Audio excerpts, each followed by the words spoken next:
Agustus 2014 kemarin PBB sudah mengeluarkan, Perserikatan Bangsa-Bangsa mengeluarkan bahwa ISIS ini termasuk paham-paham terorisme yang harus diperangi dan harus diberantas, termasuk di Indonesia.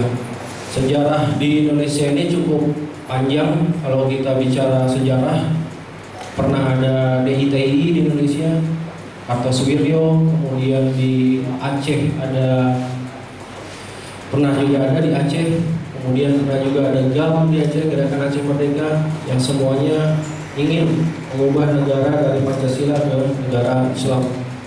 Kemudian di tempat kita juga di Indonesia masih ada paham-paham yang menganut paham-paham radikal, antara lain yang dipimpin oleh Ustadz Abu Bakar Basir, semuanya juga berafiliasi ke Jamaah Islamiyah atau sekarang yang lebih dikenal ISIS.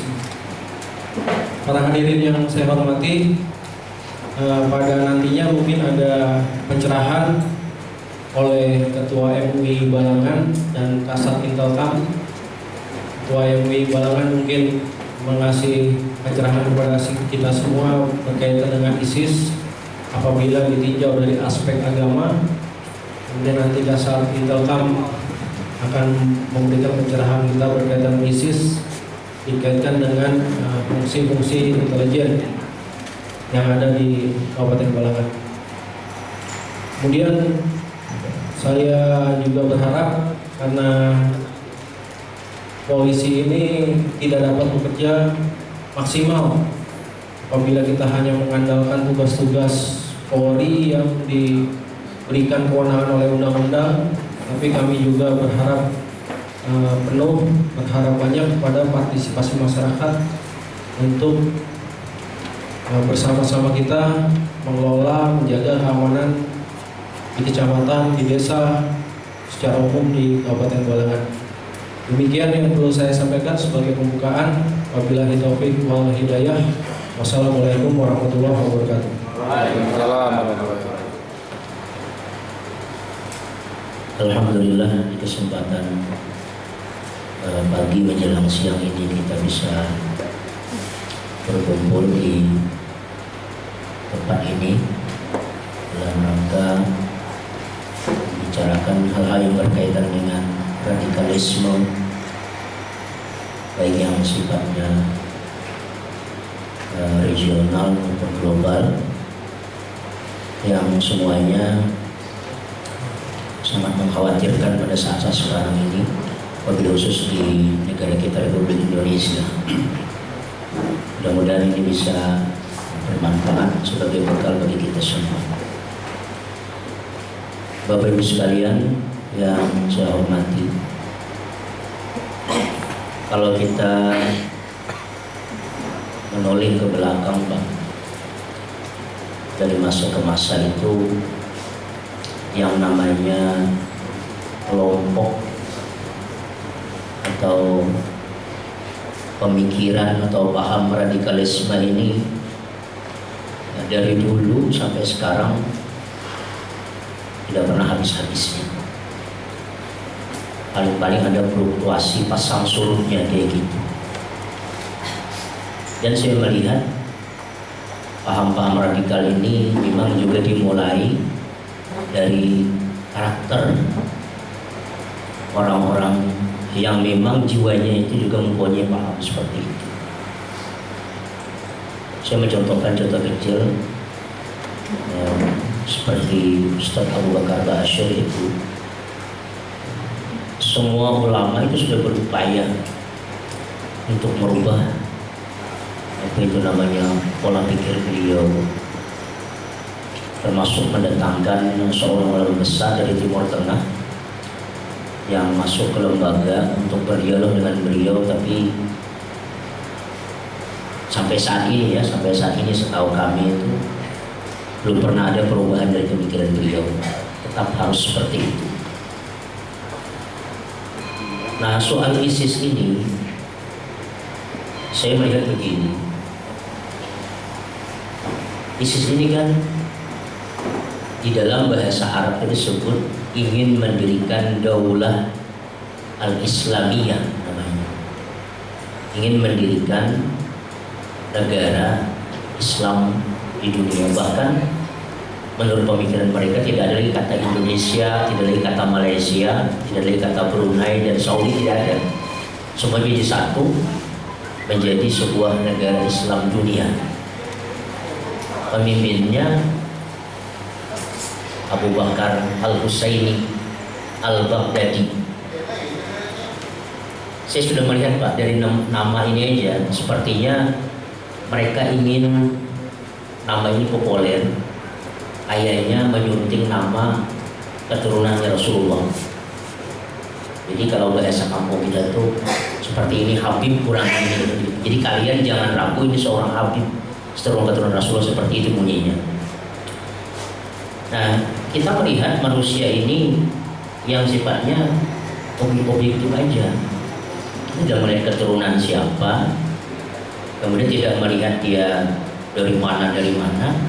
Kita lihat bagaimana pola pikir mereka, kemudian bagaimana tindak tanduk mereka dan perilaku mereka, itu yang kita lihat. ISIS ini yang anehnya ingin mendirikan negara Islam, tapi justru yang dimusuhi adalah umat Islam. Saya walaupun tidak langsung melihat Pak, cuma saya banyak mendengar berita, bahkan saya sempat dialog dengan Profesor Syed Akil Husin pada ketika beliau datang ke sini. ISIS ini kan dia dalam memusuhi orang, bahkan membasmi orang itu, menghilangkan nyawa orang lain, itu jauh, bahkan sangat jauh bertentangan dengan bagaimana perilakunya Islam, bagaimana perilakunya akhlak Rasulullah. Saya melihat di televisi Al Jazeera itu kalau razia di jalan, saya melihat, kemudian ada orang yang lewat, memang itu DPO mereka, langsung ditangkap, diseret, saya lihat, dimasukkan seperti sebuah lubang, langsung disikat pakai AK-47 itu. Gak ada pertanyaan apa-apa, saya lihat langsung tarik itu duduk. Kemudian juga mereka rata-rata punya pisau Pak di pinggang gitu. Pisau itu sangat tajam. Itu kalau mereka melakukan tindakan itu sembelih. Bahkan ada yang dibelah dari mulai lubang lehernya sampai perut, kemudian dikeluarkan perutnya, dicincang lagi. Kalau televisi luar negeri nggak ada sensor seperti itu. Bahkan yang ditayangkan itu mereka malah bangga seperti ditayangkan. Pertanyaannya itu, Nabi kan menyatakan kalau engkau harus melakukan eksekusi, fa'ahsinul qitlah, usahakan eksekusi itu kalau harus mati juga sebaik mungkin, semanusiawi mungkin. Itu hadis Nabi sahih. Wa idza qataltum fa'ahsinul qitlah, kalau kalian harus membunuh, mengeksekusi orang, maka lakukanlah dengan yang terhormat. Makanya dalam namanya metode Islam itu sampai sekarang cara mengeksekusi hukum mati itu tidak ada yang buku saya lihat. Apa harus misalnya ditembak, apa harus dipotong lehernya. Cuma dalam Al-Quran ditegaskan itu dihilangkan nyawanya.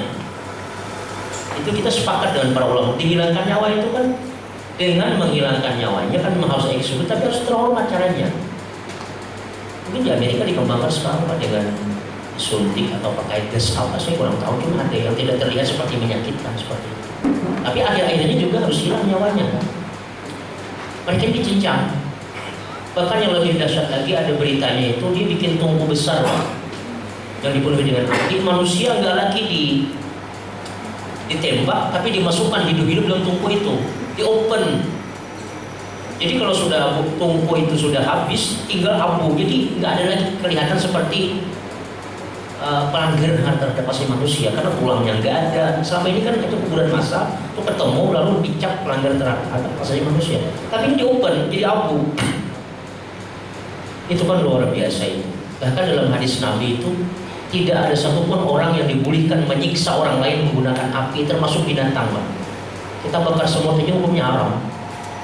Ada cerita hadis Nabi kan, ada semut menggigit seorang sahabat, dia bawa api, semua dibakar.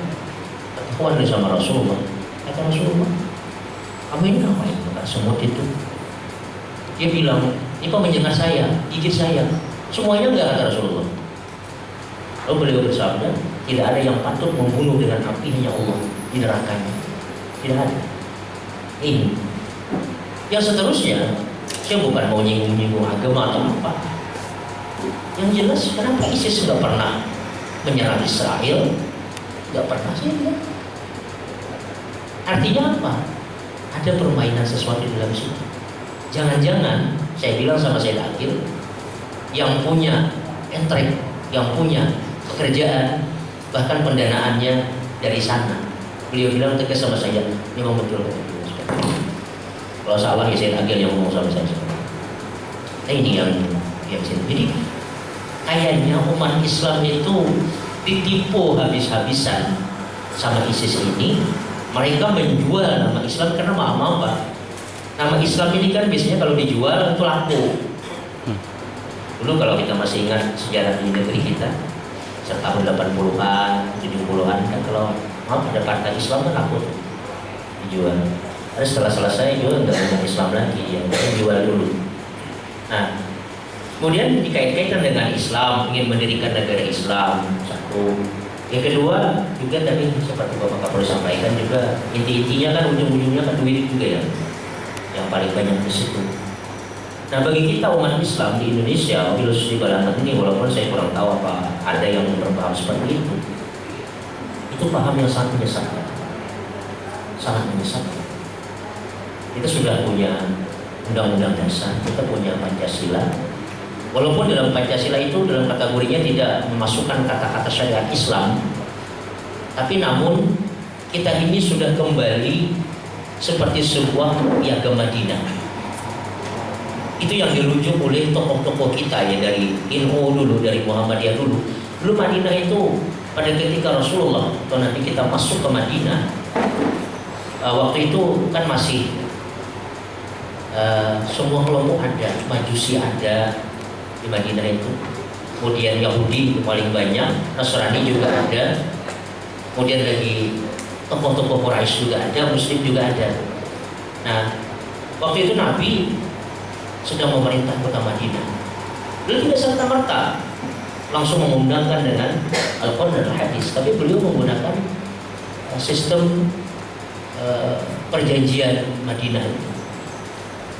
Nah, artinya siapapun boleh tinggal di Madinah waktu itu, tidak melihat agamanya, dan saling tolong-menolong. Kalau mereka ada bermasalah, silahkan berhukum kepada kitab masing-masing. Yang Yahudi kepada Taurat, yang Muslim kepada Al-Quran. Tapi kalau mereka ingin berhukum kepada Islam, Nabi juga mempersilahkan. Artinya legowo aja, menerima aja. Cuma tidak ada sistem pemaksaan atau itu dan sebagainya. Nah, karena memang kulturnya di Madinah seperti itu, persis kayak kita di Indonesia, Pak. Indonesia ini kan sebelum merdeka kita sudah macam-macam ada. Dari timur kebanyakannya saudara-saudara kita Nasrani. Dari barat itu, nah ke tengah banyak orang yang Muslim. Timur, Papua dan sebagainya. Kemudian karena ingin merespon semua itulah, tokoh-tokoh kita pada kita masuk dari NU dan Muhammadiyah, kemudian menjadikanlah dasar negara Pancasila tanpa menghilangkan ketuhanan yang Maha Esa di muka itu. Nah, artinya kita siap semuanya untuk hidup berdampingan, siap duduk sama rendah, berdiri sama tinggi, saling menghormati dan tidak saling mengganggu, dan tidak boleh memaksakan kehendak, diatur dengan undang-undang dan sebagainya.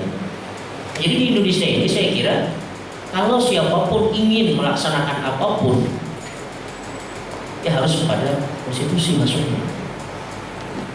Misalnya maaf, di negara kita ini juga ada undang-undang yang sudah mulai masuk kepada undang-undang Islam, undang-undang zakat.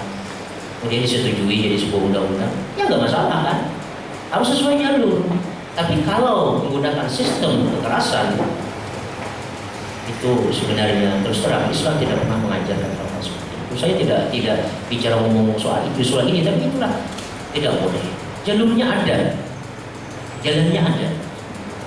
Apalagi sekali lagi yang sistem ini kalau ada orang yang berbeda paham dengan mereka itu kan, lalu itu harus dihilangkan. Nah, memang saya perlu katakan kepada kita seperti Bapak sampaikan tadi, ISIS ini memang pahamnya itu adalah paham Sunni, dan Sunni ini Bapak harus banyak itu. Sunni ini banyak, ada Sunni yang Wahabi gitu, agak radikal, ada yang lebih radikal lagi kayak ISIS ini. Nah, kemudian lagi paham-paham yang lain juga, makanya ada yang Sunni Salafi, Sunni Wahabi, macam-macam lah. Tentunya mempunyai karakter masing-masing, nggak sama. Dan tidak semua Sunni seperti itu. Nah, Syiah sama. Nah, kalau kita menengok di yang kejadian di Yaman ini, Yaman itu kan paham negaranya itu berasal kepada paham Syiah Zaidiyah namanya. Syiah Zaidiyah itu Pak, fikihnya, pengaturan syariatnya sama dengan fikih orang Indonesia Syafi'i. Dan dia Syiah yang paling dekat dengan kelompok Syafi'i. Bahkan banyak, saya katakan di sini, yang merupakan zuriatnya Rasulullah, habaib juga memegang paham itu. Tapi mereka tidak ada yang menggunakan sistem kekerasan, gitu pemahaman. Nah, makanya yang memerangi Syiah ini kan kelompok Wahabi lagi ini masalah. Nah, saya ingin simpulkan aja begini, di masyarakat kita Indonesia, paham-paham yang radikal itu jangan sama sekali kita terima, dan kita bentengi keluarga kita, anak-anak kita. Tapi saya yakin Pak, di bilangan ini mudah-mudahan jangan sampai masuk hal seperti itu, jangan sampai masuk ke paham-paham seperti itu. Dan yang kalau ada yang paham agak radikal pun coba kita lihat bersama-sama ya, jangan dibiarkan. Dalam tanda petik kita bukan bertindak semau mau kita, cuma kita harus kita lihat, kita deteksi. Nah, karena walau bagaimanapun imbiri-imbiri dari radikal ini nanti bisa memudahkan untuk masuk ke arah hal-hal seperti itu. Hanya maaf saya katakan itu kayak Abu Bakar Ba'asyir kan sudah masuk ke sana juga, kemudian kawan-kawannya juga masuk ke situ juga. Jadi ISIS, kemudian Al-Qaeda, jemaah Islamnya itu sekali 3 uang sama. Cuma mereka mesti ngomong yang di sini lain, yang di sini lain. Itu sama sebenarnya. Selalu ingin kekerasan, sama yang namanya itu dulu apa yang di Bogor itu. NII kemarin itu juga rohnya sama gitu. Negara Islam Indonesia itu rohnya sama, juga mengarah ke sana. Nah, kita sekali lagi kalau ingin menjadikan negara ini walaupun dengan Islami, kita tentunya harus dilurus melalui undang-undang, pemilu dan sebagainya. Jangan kita memaksakan suatu. Dan Islam itu juga tidak membenarkan, kita serahkan aja kepada ulama-ulama kita dulu itu. Maaf apa kurangnya? Dari tokoh-tokoh ilmu, tokoh-tokoh Muhammadiyah, syarikat Islam, apa kurangnya mereka? Mereka tuh sangat mengerti tentang agama. Nah, cuma terkadang datang lagi ke Indonesia ini manusia-manusia yang sepertinya mau menang sendiri, mau benar sendiri seperti itu, maka menyalah-nyalahkan orang. Nah, ini kalau di balangan ini saya lihat yang banyak harus kita perhatikan adalah kelompok-kelompok yang walaupun saya kira tidak masuk sampai ke arah sana, cuma yang juga diwaspadai hal-hal yang suka menyalah-nyalahkan orang. Ini suatu embrio bisa menimbulkan perpecahan. Orang begini salah, orang begitu salah. Sudah lama misalnya istiadat orang seperti ini, masa disalah-salahkan. Cara pakaian gini salah, kayak gitu salah. Jadi yang benar orang, mereka yang benar. Nah, ini bisa menimbulkan perpecahan. Nah, kalau ada masuk orang-orang yang ingin memancing daerah itu, ini bisa menimbulkan pertikaian. Ini yang harus kita waspadai. Terus yakin ya tuan-tuan di sini, tokoh-tokoh masyarakat sini tidak akan mudah terpengaruh seperti itu. Dan juga saya ingin kepada dari masyarakat kita, dari kepolisian kita bekerja sama lah dan hal seperti itu. Kita harus banyak sosialisasi kepada masyarakat. Nah, walaupun di balangan ini saya kira Allah alam dengan polisi ya, dengan istilahnya pas sudah ada masuk isinya, saya kira saya belum tahu, belum ada dikabari hal ini. Cuma yang jelas api-api kecil ini yang suka menyalah-nyalahkan orang itu nanti akan menimbulkan masalah lainnya. Itu tolong diwaspadai oleh kita semua. Nah, kalau soal ISIS ini Beda Pak waspada dengan suudzon, beda. Kita harus waspada tapi tidak menyangka jelek terhadap orang lain. Kita harus waspada. Karena kelompok radikal ini dia mempunyai dua trik yang luar biasa. Dia banyak punya uang, satu, ya jadi punya ladang minyak, penyanderaan, satu. Yang kedua, mereka menggunakan sistem apa itu namanya, perekrutan yang luar biasa.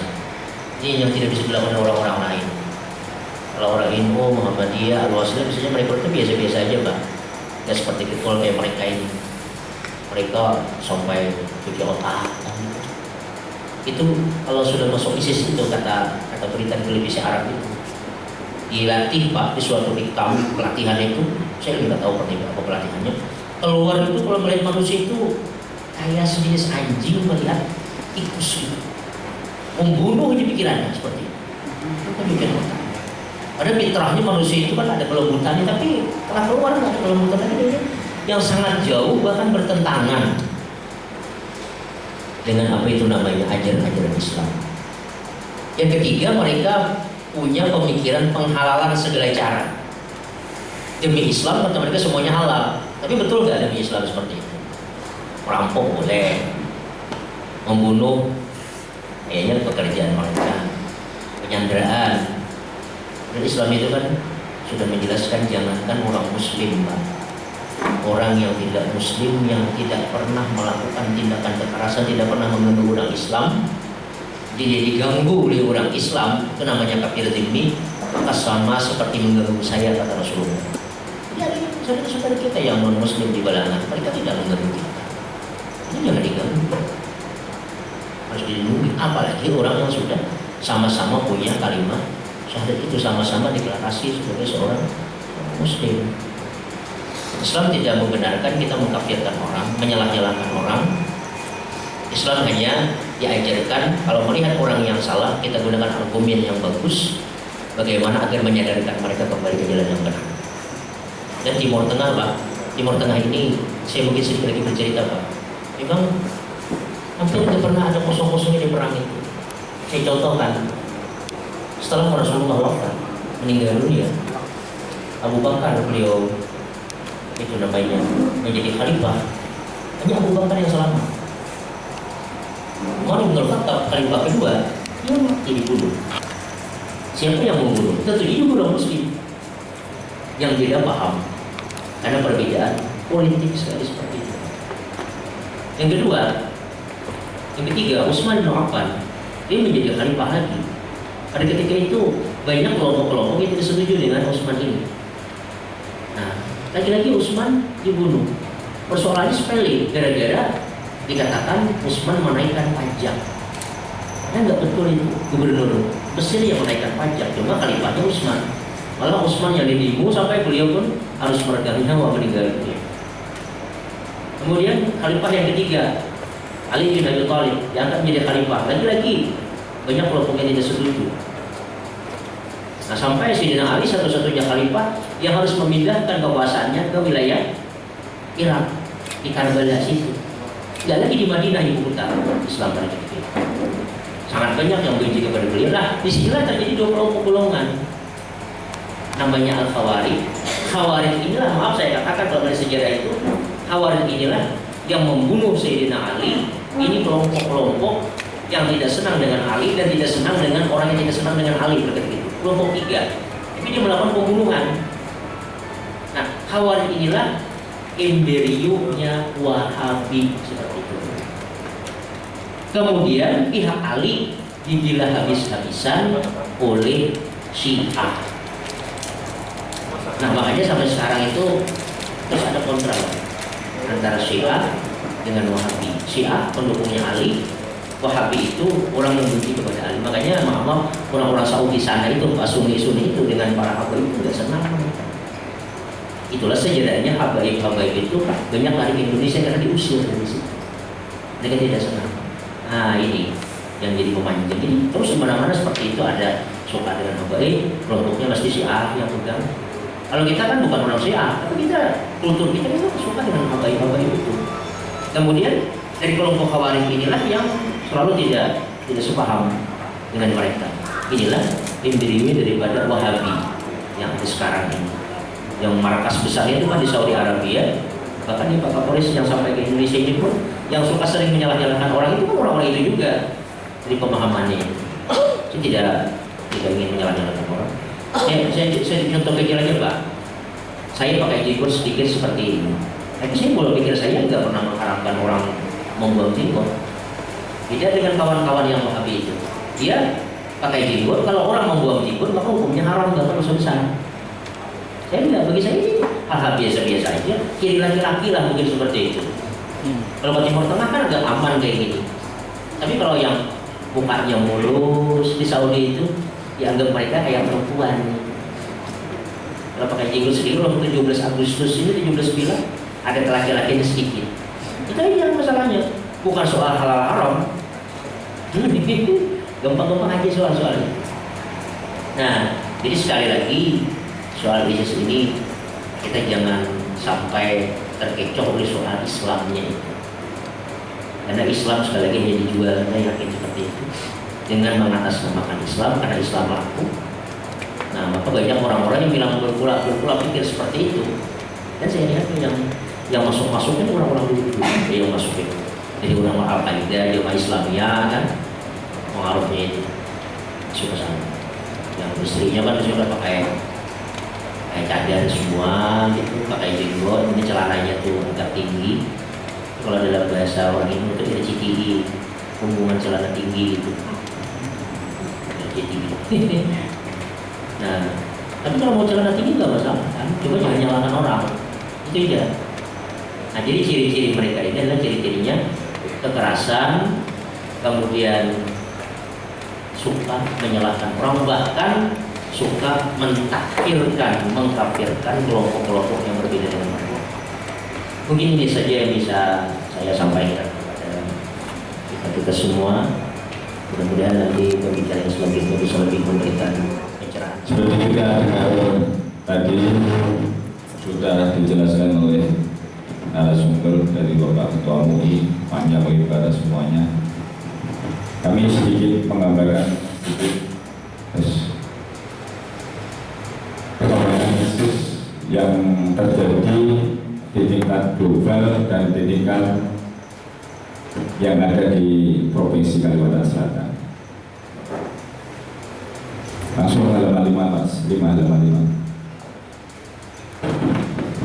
Jadi kalau kita melihat situasi global, langsung halaman 5. Secara global, kalau kita melihat perkembangan di internet,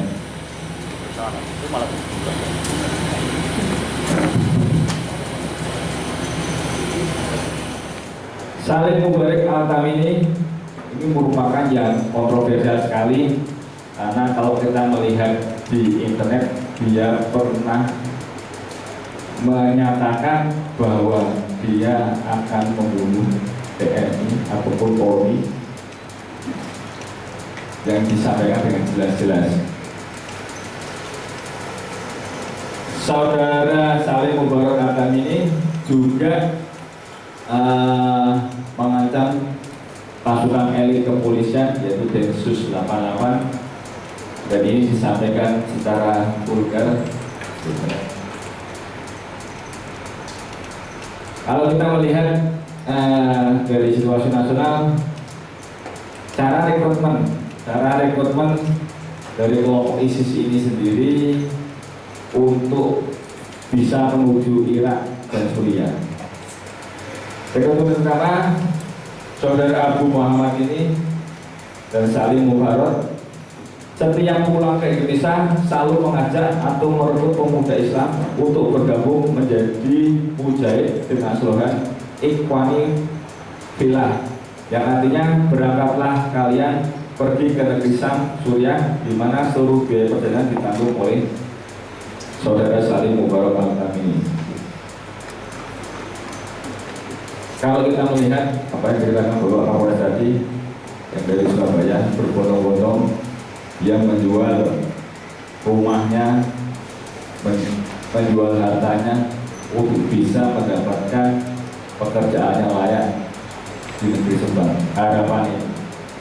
Namun sampai sekarang kita belum pernah mendengar orang-orang yang sudah melintas ataupun sudah melaksanakan jihad dengan ISIS yang apa disampaikan dengan penguasaan lahan-lahannya, sampai sekarang kita belum dengar. Berikutnya, kader atau simpatisan ISIS yang di Indonesia yang perlu kita waspadai, yang apabila nanti kita bapak-bapak dan ibu-ibu mendengar informasinya, nanti kita bisa berjenjang untuk melaporkan. Yang pertama yang perlu kita waspadai yaitu Abu Muhammad al-Indonesia al-Banusa BO kasus terorisme. Salim Mubarak al-Tamimi yang merupakan Panglima Perang Sudah yang ibu milisi asal Indonesia. Edi Darwanto yang merupakan Ketua Harian JAT Jamaah atau Jamaah As-Sorut Tauhid. Berikutnya ada Chief Hermanto, Ketua Garis yang mengangkat dirinya menjadi Presiden ISIS Regional Indonesia, namun karena adanya masukan-masukan dari tokoh-tokoh agama sehingga dia mencabut dan mengundurkan diri untuk menjadi ketua itu. Karena adanya paham-paham bahwa ISIS itu tidak benar, akhirnya Chief Hermanto yang tadinya dia mengklonkan ketua garis yang menjadi Presiden ISIS Regional Indonesia, dia mau ganti. Berikutnya lanjut.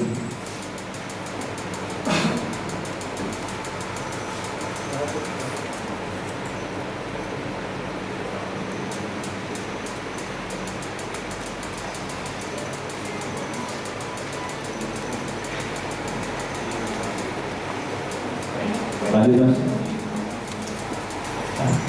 Ini yang kalau kita gambarnya di internet Salim Mubarak al-Tamimi ini memang fisiknya memang ganteng Pak, karena berjenggot, berkumis,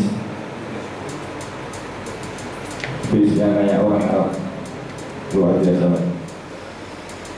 Dengan beliau kebarangi ngomong di depan kita bahwa untuk melawan ataupun akan membunuh anggota TNI atau Polri jadi terkenal.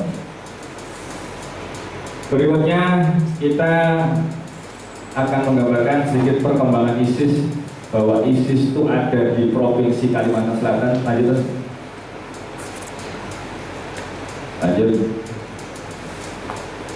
Nah, kalau kita melihat di perkembangan di Provinsi Kalimantan Selatan, memang ada Pak. Memang ada. Pernah kita melihat di media sosial yang beredar foto salah satu pendukung kelompok ISIS yang berada di Masjid Sabil Al-Muhtadin. Jadi beliau menggambarkan pakai bendera ISIS. Jadi di foto terus background belakangnya Masjid Sabil Al-Muhtadin. Sabil Al-Muhtadin yang perlu kita ketahui bersama, ini merupakan masjid kebanggaan bagi masyarakat Muslim di Provinsi Kalimantan Selatan. Nah, ini mencoba diprovokasi di situ, Pak. Jadi memang ada perkembangan ISIS sampai Kalimantan Selatan. Yang berikutnya di Jalan Dinding Masjid Baitul Hikmah Universitas Kampung Maros ditemukan selebaran ajaran bergabung dengan ISIS yang berjudul "Inilah Tujuan Khilafah Islamiyah" yang ditulis oleh Abu Yusuf al-Indonesi di LP Pasir Putih Nusa Kambangan. Jadi nggak tahu beliau menulis dari LP Pasir Putih kok bisa sampai di Universitas Kampung Mangkurat. Paling nggak ada kaki tangannya yang untuk menyebarkan di Provinsi Kalimantan Selatan. Yang berikutnya pada tanggal Agustus juga 2014. Waktu itu kami masih di Mapolda. Jadi kita dicoba diteror, Pak. Diteror, simbolnya ISIS yang ada di bendera, dia buat cetakan, dia tempelkan di tubuh antara gambut, di tubuh gambut yang dekatnya Polres itu, di foto, Pak. Ditempelkan di semplok-pilok seolah-olah ada kelompok ISIS itu. Berikutnya ada juga di Lehoda yang ada di Kecamatan Karanganyar. Meskipun simbolnya itu simpel aja, Pak. Jadi kalau kita lihat bawahnya terus, Pak, simpel aja. Simbol-simbol tersebut kalau seandainya dia mencetak di tempat-tempat keramaian dan orang-orang di situ tidak tahu, beranggapan orang-orang saling tuduh-menuduh, ini siapa, kerjaan siapa, ini kerjaan siapa, akhirnya satu sama lain tidak sehati ataupun tidak bisa membasmi paham-paham ini, akan timbul perpecahan. Kalau kita melihat yang di Masjid Sabilan, jadi fotonya disamakan, Pak. Foto mukanya disamakan, dan background yang di bawah, yang di belakangnya itu jelas-jelas kelihatan.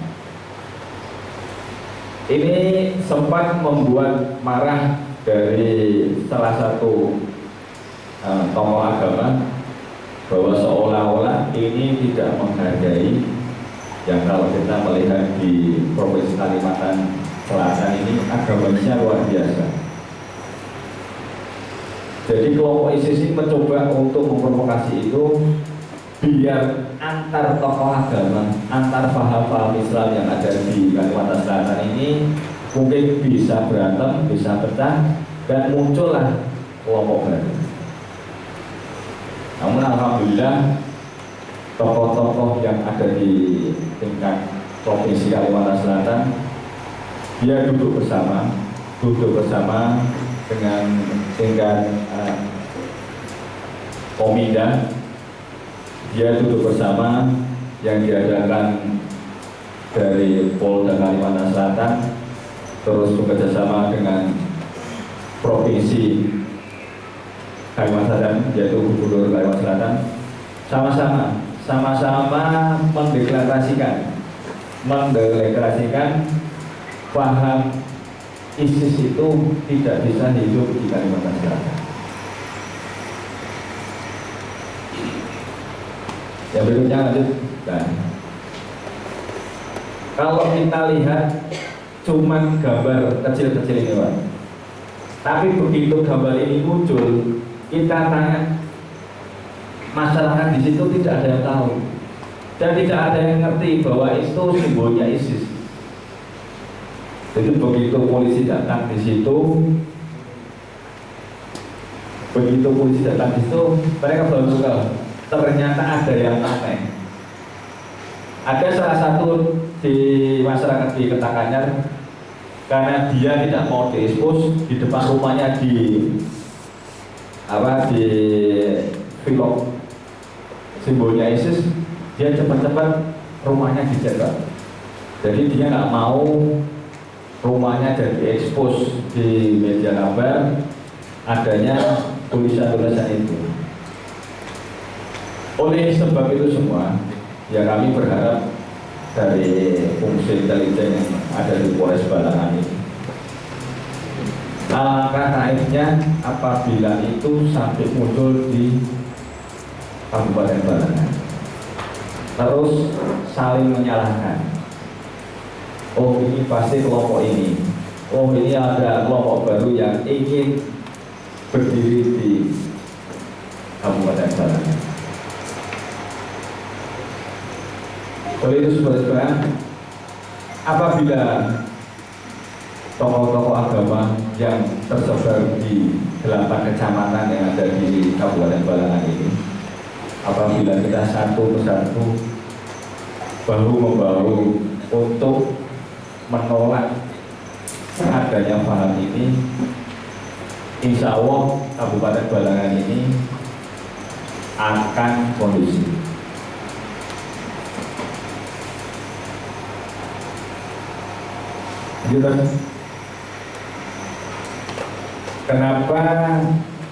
Mengapa ISIS harus diwaspadai? Karena kalau kita melihat kekuasaan yang menonjol di tempat tersebut, ISIS ini kalau kita tidak waspadai mulai sekarang, kalau kita nggak bahu-bahu, karena paham-paham ISIS bisa dicontoh oleh kelompok-kelompok kecil yang ada di Kabupaten Balangan. Contohnya ini, Kabupaten Balangan ini sumber daya alamnya yang luar biasa, batu bara luar biasa, terus karet ada di sini, insya Allah nanti ada sawit sudah, ini luar biasa. Yang kita khawatirkan paham-paham ISIS ini dipakai oleh kelompok-kelompok kecil yang ingin memanfaatkan sumber daya alam yang ada di Kabupaten Balangan ini supaya itu bisa dikelola pribadi. Jadi mencoba untuk mengadu domba antara tokoh agama dengan perusahaan ataupun tokoh agama dengan kelompok-kelompok lain, yang itu yang perlu kita khawatirkan.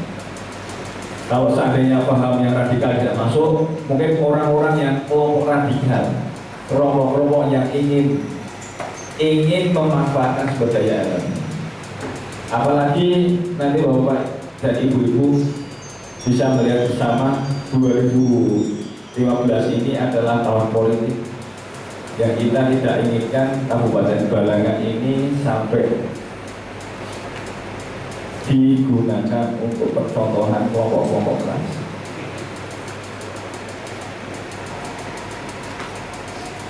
Ya kalau kita melihat di Irak itu kan adanya kelompok ISIS, dia menguasai kilang-kilang minyak yang dia kalau tersebar di internet bahwa penghasilannya dia 30 miliar sehari.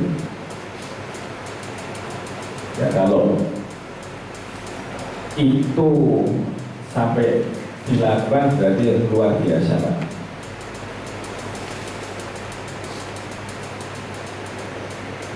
Terakhir, Pak, bentuk penolakan ISIS di Indonesia. Lanjut. Beberapa daerah di Indonesia menyatakan mulai kejadian ISIS dikatakan bertentangan dengan ideologi Pancasila, dan untuk Provinsi Kalimantan Selatan telah mendeklarasikan tanggal 8 Agustus 2015 di mana kegiatan tersebut dihadiri oleh Gubernur Kalimantan Selatan, Kapolda Kalsel, Kabinda, dan Rem MUI Rektor Ubadini yang ada di Provinsi Kalimantan Selatan. Jadi kita di tingkat kabupaten ini, kami kemarin sudah koordinasi dengan Kesbangpol. Jadi mungkin ke depan sebelum Bapak Bupati ini habis masa jabatannya, kita akan mengundang atau mendelegasikan di tingkat Kabupaten Balangan ini supaya bisa sejalur. Tingkat provinsi sudah melaksanakan, tingkat kabupaten akan melaksanakan. Berarti itu dikandung maksud untuk bisa menenteramkan situasi politik yang ada di Kabupaten Balangan. Berikutnya ada beberapa organisasi yang telah menyatakan menolak kehadiran ISIS, yaitu kelompok HTI, Hizbut Tahrir Indonesia. Hizbut Tahrir Indonesia ini, ya kalau kita melihat di Provinsi Kalimantan Selatan ini ada masing-masing perwakilan di tiap-tiap kabupaten kota di Provinsi Kalimantan Selatan. Kalau kita melihat dari benderanya hampir sama, Pak. Cuman Kalau kita melihat dari kelompok tokohnya, dia memang menolak. Kesamaannya atau perbedaannya sama-sama warnanya hitam Pak. Mungkin bedanya saya belum bisa menjelaskan, mungkin dari ada salah satu tokoh agama ini.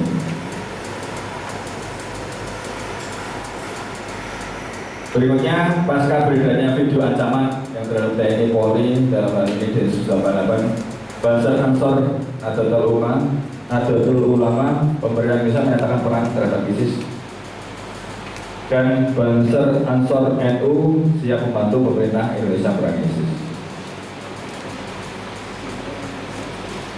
Kalau kita melihat dari penjelasan dari Ketua MUI, dari Bapak Kapolres, dari mungkin dari kami sedikit, ya kita berharap kita paling tidak dari masyarakat harus mendeteksi dini yang mungkin ada forum-forum yang sudah dibentuk oleh Kesbangpol, forum kebangsaan, kerukunan umat beragama, forum-forum yang sudah dibentuk itu terdapat perwakilan-perwakilan di tingkat-tingkat kecamatan. Nanti bisa disampaikan oleh tokoh-tokoh agama yang ada di masing-masing kecamatan ini, sampaikan kepada camatnya ataupun kepada Kapolsek untuk mengadakan pertemuan-pertemuan rutin lah untuk menghilangkan hal-hal ini. Sebelum saya akhiri Pak, mungkin kalau ada informasi yang kaitannya dengan kami, dan nanti bisa menghubungi kami Pak. Kami nomornya Irawan Pak. Nomor teleponnya 0813 489 855 Mungkin itu dari kami Pak. Kami lebih dan kurangnya kami mohon maaf. Wassalamualaikum warahmatullahi wabarakatuh.